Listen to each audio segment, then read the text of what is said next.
अब हम सबसे इम्पॉर्टेंट पार्ट पाए, इनफर्टिलिटी। स्टेरिलिटी क्या होता है? Complete absence of reproductive ability. ठीक है, मतलब एबिलिटी ही नहीं है रिप्रोडक्शन की। एक होता है infertility when a couple fails to conceive, एक होता है कि कंसीव करने में उनको प्रॉब्लम हो रही है। और even after 2 year of unprotected quarters.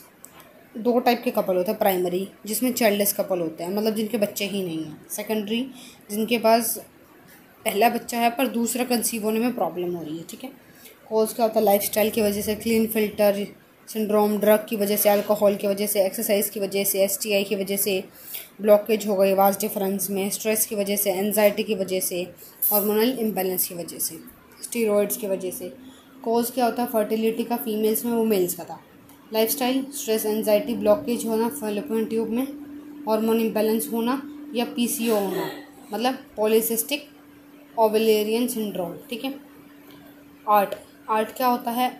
Assisted reproductive technique से सारे इंपॉर्टेंट है। ठीक है, ये आपको पक्का याद करने पड़ेंगे। IVF, इन विट्रो फर्टिलाइजेशन या test tube baby. Father sample लिया, मदर का सैंपल लिया। ठीक है, और पेट्री डिश में इन दोनों को फ्यूज़ करा दिया। फिर आता है zygote, up to 8 cell embryo fallopian tube में डाला जाएगा, जिसको जिफ्ट कहते हैं, जाइगोट इंट्राफैलोपियन ट्रांसफर। एक होता है जो मोर देन 8 सेल एम्ब्रियो होता है, ब्लास्टोसिस्ट, मतलब 8 सेल्स, तो यूट्रस में किया जाएगा, IUT, इंट्रा यूटराइन ट्रांसफ़र। दोबारा बताती हूँ। पहला जिफ्ट का मतलब जब 8 ब्लास्टोमियर्स तक पहुँच गया है तो फैलोपियन ट्यूब में ट्रांसफ़र किया जाएगा। अगर 8 सेल से ज़्यादा है तो IUT, मतलब यूट्रस में इम्प्लांट किया जाएगा। ICSI मतलब इंट्रा साइटोप्लाज्मिक स्पर्म इंजेक्शन, मतलब अगर मेल को कोई इशू है या स्पर्म काउंट कम है तो हम उसको डायरेक्टली ओवा से फ्यूज़ करा देंगे स्पर्म को और वापस डाल देंगे। ठीक है। एक्सटर्नल फर्टिलाइजेशन होता है। एक होता है AI, ये आर्टिफिशियल इंटेलिजेंस ही नहीं है, ये आर्टिफिशियल इंसेमिनेशन है। व्हेन मेल्स टू इंसेमिनेट नहीं हो पाता आर्टिफिशियली, ठीक है, क्योंकि लो स्पर्म काउंट है, तो सेक्सुअल इंटरकोर्स के टाइम पे जब उससे नहीं हो रहा है तो क्या करेंगे? बहुत टाइप के मेथड्स होते हैं।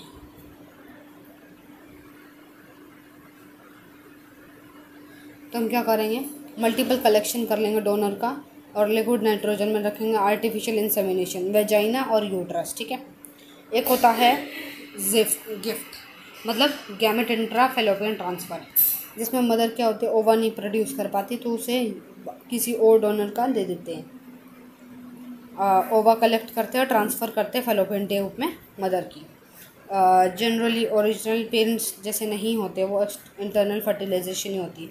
एक मेथड होता है सैरोगेसी, जिसमें मदर के पास ओवा तो है पर सूटेबल यूटरस नहीं है, तो सैरोगेटेड मदर क्या करेगी?